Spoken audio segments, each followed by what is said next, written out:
Carolyn Dube here. What's the play for today? Well, today I'm playing around in my art journal and I'm going to give this woman with a little bit of attitude some butterfly wings. And that turns out to be a little more significant than I realized because of the title that I chose for this and the meaning that came out of it, and you'll see it all in the video. This is the art journal page that started an interesting conversation with my muse today. You see, I've had that background for an extremely long time. Like, we can count it in years, not in weeks or months, but years. And I've loved it, I've enjoyed it, and I've left it alone. But today when I was flipping through my journal, it pretty much sort of said, hey, I'm here and it's time to use me.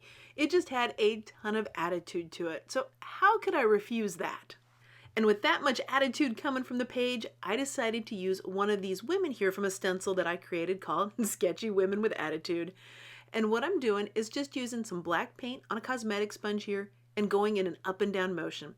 I'm using as little paint as possible, and I'm using a heavy body paint. That way I'll get a nice crisp image, even though I'm not a very careful or precise stenciler. I want to give her some wings, so to make that happen, I need to create a quick and easy mask for her.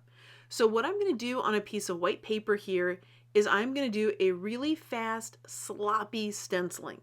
This does not have to be perfect or careful or neat and tidy. All I really need is an outline, because I just need to cut her out. This is going to become something that I place over what I've already stenciled that's going to protect it so that I can give her some wings and make it look like the wings are behind her, even though I stenciled her first.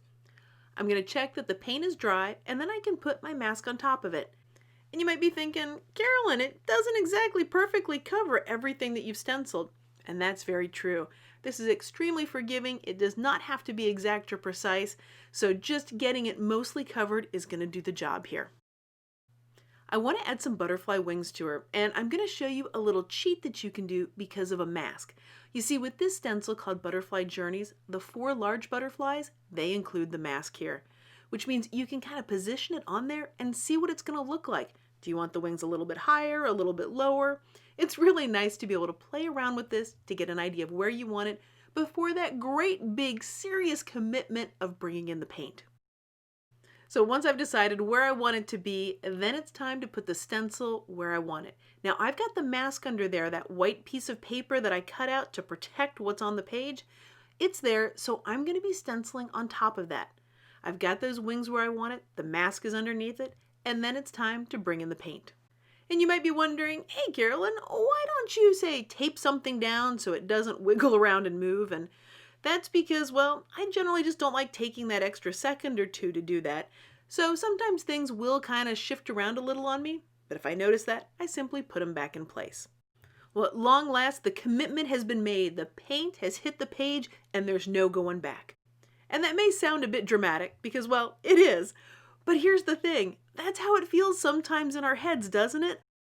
But the truth is, it's not really some kind of major final commitment. If we don't like it, we can just put another layer on top of it.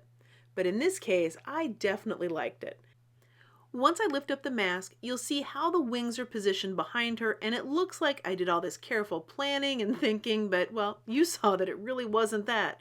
It was the benefit of using that mask. All right, so I need a title for this page. And since I'm not a huge fan of my own handwriting, I'm going to use a stencil to help me get those words on there. I'm going to take 2 words from this It's Time to Play stencil that I created for over at StencilGirl, but they're not the words that were really meant to go together, in the sense of it's not one of the quotes about play that's on there, but I'm just going to snag 2 of the words from it and put them together. Because you have the freedom to do that. When you have a stencil with a bunch of words on it, you can pick and choose which ones you want to use and put them in whatever order you want. As I mentioned earlier in the video, I'm not a very careful or precise stenciler, but I do know some quick ways to make it look like that I am. Say like that Post-it note. By using that as a mask to protect the other spots so that the paint only goes where I want it to go, makes it look like I was being very careful. But, well, you and I both know I'm not being that careful about this. So why did I choose the beginning for the title of this page? It had to do with the butterfly wings on her, because butterflies, well, they don't start out with those big beautiful wings. They start out as the caterpillar, and you don't really have any idea how beautiful those wings are inside until you let them come out.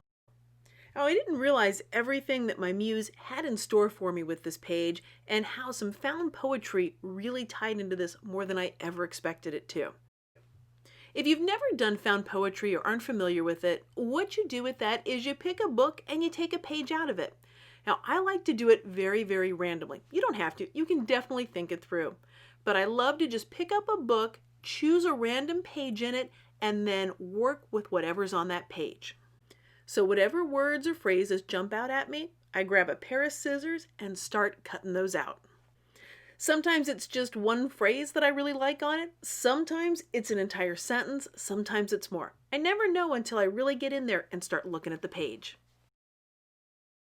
Once I've got the words cut out that I want, then it's a matter of just getting a little bit of color on them. And obviously, that's completely optional. Sometimes I do leave them plain, but most of the time I like to get some color on them. Because, well, everything's an opportunity to get a little more color onto the page. So how do these words tie into the title of the beginning? Well, here are the words, and then I'll tell you how. Don't be so hard on her. It was very hard for her, you must know that. She was afraid of being judged. But I wouldn't judge her. She was judging herself. So what does this have to do with the beginning? Well, it's something that I see happen frequently at the beginning of play. It's happened to me plenty of times, and I've helped women through it in workshops and in-person and online kind of thing, because that judgment comes up and it can stop you from playing, it can stop you from creating. Essentially, it's keeping your beautiful butterfly wings from emerging. If you've ever wrestled with judgment or not wanting to be judged, a fear of judgment, rejection, all that kind of stuff, I have to say, welcome to the human race. I think that is something that every human being deals with. And even if you don't see it going on, I do think everybody does deal with that at some time or another. Now the final touches that I'm going to put on this page are using a fountain pen.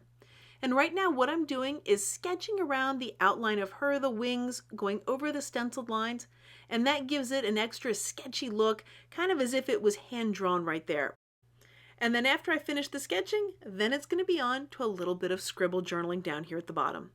Well, thanks so much for joining me for today's play. If you've enjoyed this video, if it's resonated with you, then you might enjoy my online workshops too, and you can find them all over at acolorfuljourney.com. And of course, if you've enjoyed this video, I'd so appreciate that thumbs up. And if you want to see more of my videos as soon as they're out on YouTube, hit that subscribe button. That way you'll know as soon as they're released. Thanks so much for letting me be a part of your colorful journey.